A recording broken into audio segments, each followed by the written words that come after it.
সবে বরাতে আমল করা যাবে কি যাবে? আল্লাহ পাকের একটা রহমত আমাদেরকে দিয়েছেন যে লাইলাতুন নিসফু মিনাশ শাবান, শাবান মাসের মধ্য রজনী, আল্লাহ পাকের রহমত। এই বিষয়টাকে নিয়েও বাংলাদেশে আমি দেখলাম, এটা নিয়ে আমি লেকচার দিতে চাই নাই, কারণ এগুলো আমি আসলে খুব একটা মাহফিলও বলি না, এটা আমার ট্র্যাকও না। আমি অন্য বিষয়গুলো নিয়ে বেশি কথা বলি, আপনারা জানেন এটা। আমাকে কখনো কি হাত বাঁধা নিয়ে ঝগড়া করতে দেখেছেন? আমার লেকচারে কখনো আমিন জোরে আসতে নিয়ে কথা বলতে দেখেছেন? আমি মনে করি উম্মার এই ফিতনাময় অবস্থায় এই বিষয়গুলো চেয়ে বেশি ইম্পর্টেন্ট আমাদের আকীদা ঠিক আছে কিনা, আমরা তাওহীদপন্থী কিনা, আমরা সুন্নাত ঠিক আছে কিনা, আমলে বেদাত ঢুকছে কিনা, আমরা হালাল খাই কিনা, সুদ থেকে দূরে থাকতে পারছি কিনা, সমসাময়িক এই বিশ্ব সম্পর্কে সচেতন কিনা, মুসলিম উম্মার বিরুদ্ধে যারা সব চক্রান্ত ষড়যন্ত্র করছে ওদের ব্যাপারে আমরা সচেতন কিনা, শেষ জামানাকে আমরা ডিল করতে পারবো কিনা। বড় বড় বিষয়গুলোকে ফোকাস না করে আমরা যখন ছোটখাটো বিষয় নিয়ে মারামারি করতে থাকি, আস্তে আস্তে আমাদের মধ্যে ঐক্য সংহতি নষ্ট হয়, দলে দলে উম্মা বিভক্ত হয়ে যায়। ঠিক এই যে এই ইস্যুটাকে নিয়েও কথা বলতে শেষে বাধ্য হচ্ছে, কারণ দেখলাম অনলাইন অফলাইনে দুইটা দল দুইটাই চরমপন্থী। একদল অতিরিক্ত বাড়াবাড়ি, একটা অতিরিক্ত ছাড়াছাড়ি। বাড়াবাড়ি আর ছাড়াছাড়ি, একটা অতিরিক্ত বাড়াবাড়ি, সে একদম শবে বরাতকে মনে হয় লাইলাতুল কদরের উপরে নিয়ে যাচ্ছে আর কি। লাইলাতুল নিসফু মিনাশ শাবানকে কোনো কোনো ক্ষেত্রে বাড়াবাড়ি পন্থীরা একদম লাইলাতুল কদরের উপরে নিয়ে চলে যাচ্ছে। আর ছাড়াছাড়ি যারা, তারা বলছে এই রাত্রে কোনো কিছুই করা যাবে। দুইটাই চরমপন্থী, বুঝতে পারছেন না মনে করেন? একদল এটাকে নিয়ে এত বেশি বাড়াবাড়ি করছে যে এটাকে একদম লাইলাতুল কদরের উপরে নিয়ে চলে যাচ্ছে। আরেক দল দেখা যাচ্ছে এটাকে এমনভাবে পরিত্যাগ করছে না, এই দিয়ে কিছুই করা যাবে না, কোনো ফজিলতি নাই। এখন আসলে মধ্যম পন্থা কি, মাঝখানে আমরা কি করবো তাহলে জানার দরকার আছে কি নাই?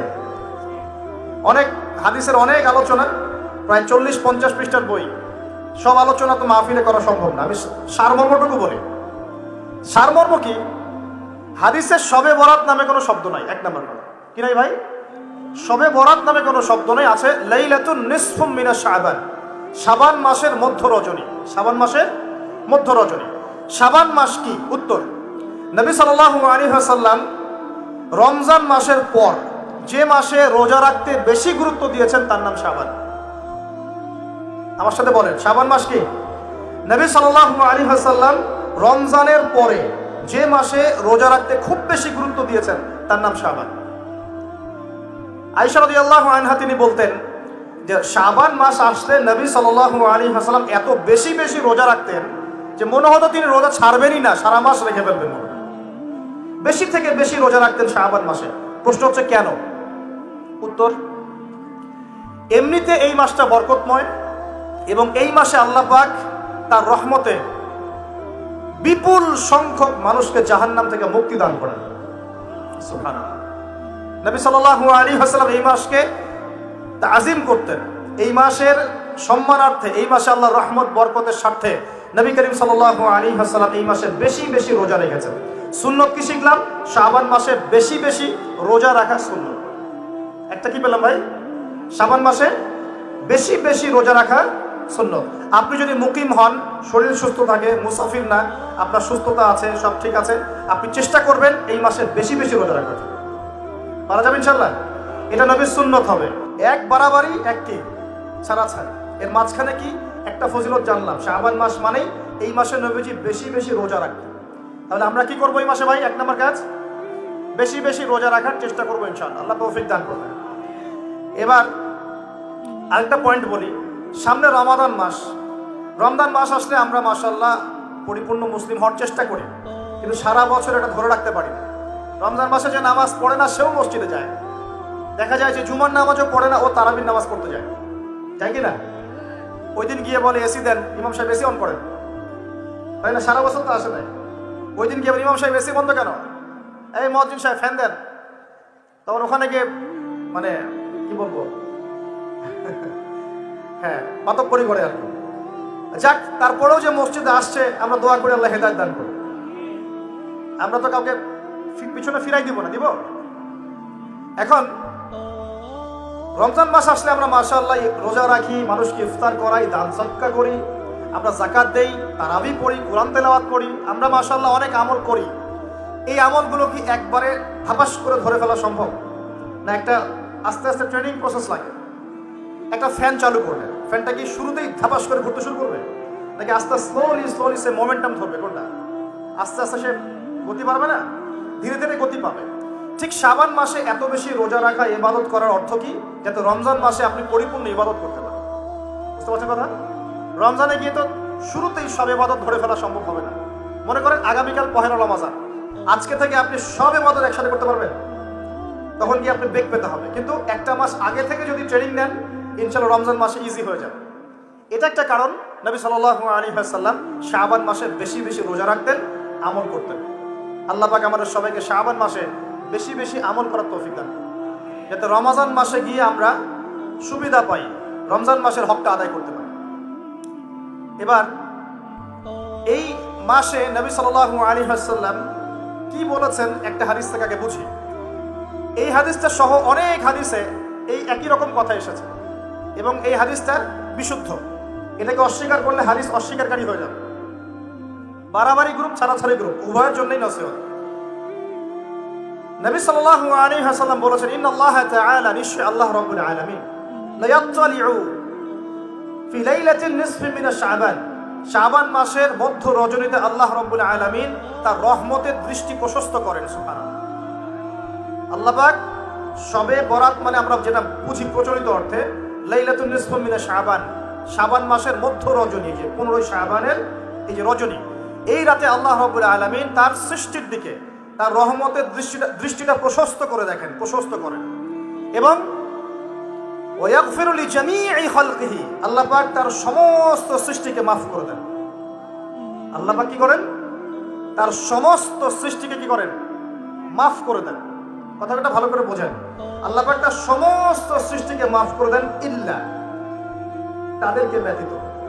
এক, ইল্লা লিমুশরিকিন, এক নাম্বার যে ব্যক্তি মুশরিক, যে শিরক করে আল্লাহর সাথে, যে আল্লাহর সাথে শিরক করে। আর দুই, মুশাহিনে, যে ব্যক্তি অন্তরে মানুষের সাথে বিদ্বেষ পোষণ করে, হিংসা বিদ্বেষ মনে আছে এরকম ব্যক্তি, এবং মনের মধ্যে শিরক আছে, শিরকি আকীদা, মুশরিক, এই দুই শ্রেণীর মানুষ ছাড়া আল্লাহ পাক সমস্ত মানুষকে মাফ করে দেন। সুবহানাল্লাহ। তাহলে এই রাতের ফজিলত প্রমাণ হলো কিনা? রাতের ফজিলতটা প্রমাণ হলো কিনা? আচ্ছা, এখন এর ব্যাকআপ আরো অনেকগুলো হাদিস আছে।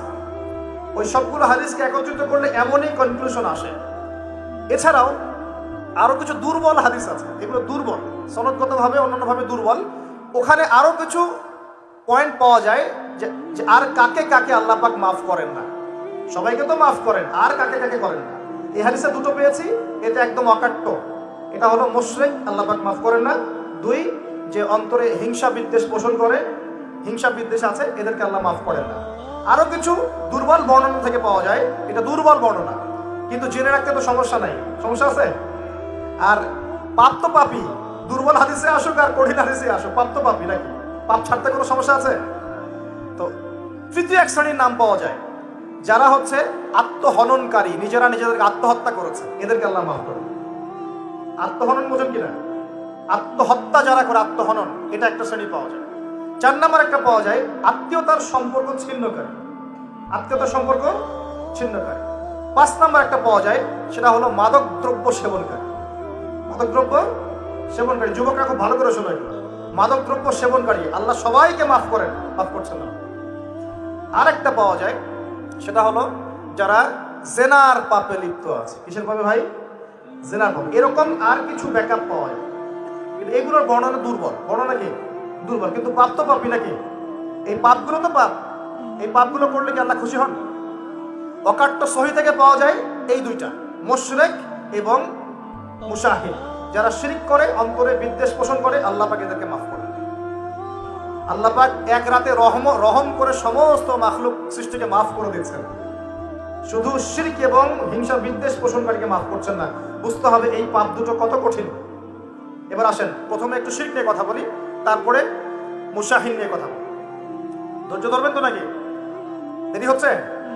সবর করেন। এখন আসেন, কোন হাদিসের মধ্যে স্পেসিফিকলি বলা নাই যে এই রাতে এই এই এই এই ইবাদত করতে হবে, কোন হাদিসের মধ্যে পাওয়া যায়? কথা বলার চেষ্টা করেন।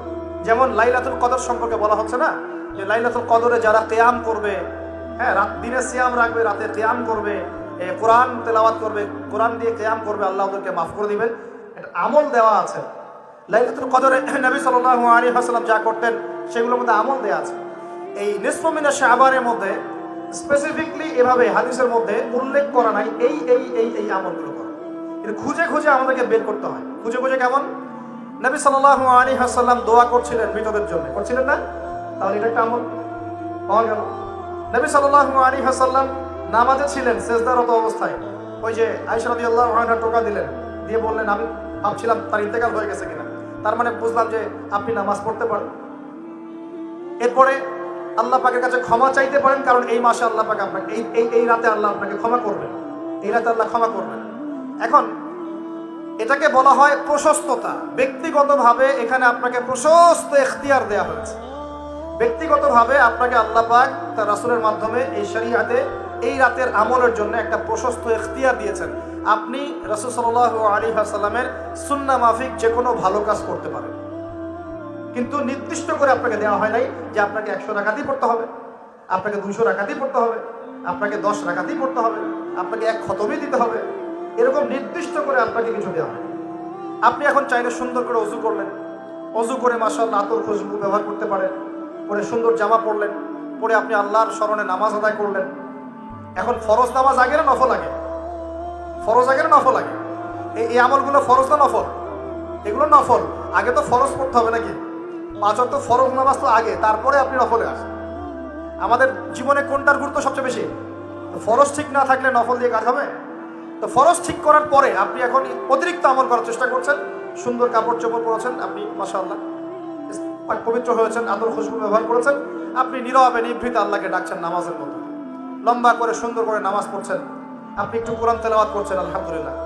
আপনি এই রাতে মৃতদের জন্য দোয়া করলেন, নিজের জন্য দোয়া করলেন, পরিবারের জন্য দোয়া করলেন, আপনি তাসবিহ তাহলিল করলেন, যদি আপনাকে আল্লাহ সামর্থ্য দেন আপনি কিছু দান সাদাকা করেছেন, আপনি বিভিন্ন রকম ভালো কাজে আপনি নিজেকে মানে এঙ্গেজ রাখতে পারেন, নিজেকে বিভিন্ন ভালো কাজে আপনি নিজেকে সম্পৃক্ত রাখতে পারেন। এভাবে আপনি রাতটাকে একটা উৎসবের উৎসাহে পার করতে পারেন। কিন্তু আমরা যে ঘটা করে অনেকগুলো কাজ করি না, ঘটা করে হালুয়া রুটি সামাই টামাই এই সেই আলোকসজ্জা অমুক তমুক দল বেঁধে কবরস্থান, এই আমলগুলো নবী এবং সাহাবীদের থেকে প্রমাণ হয় না। আমি কি বুঝতে পারছি?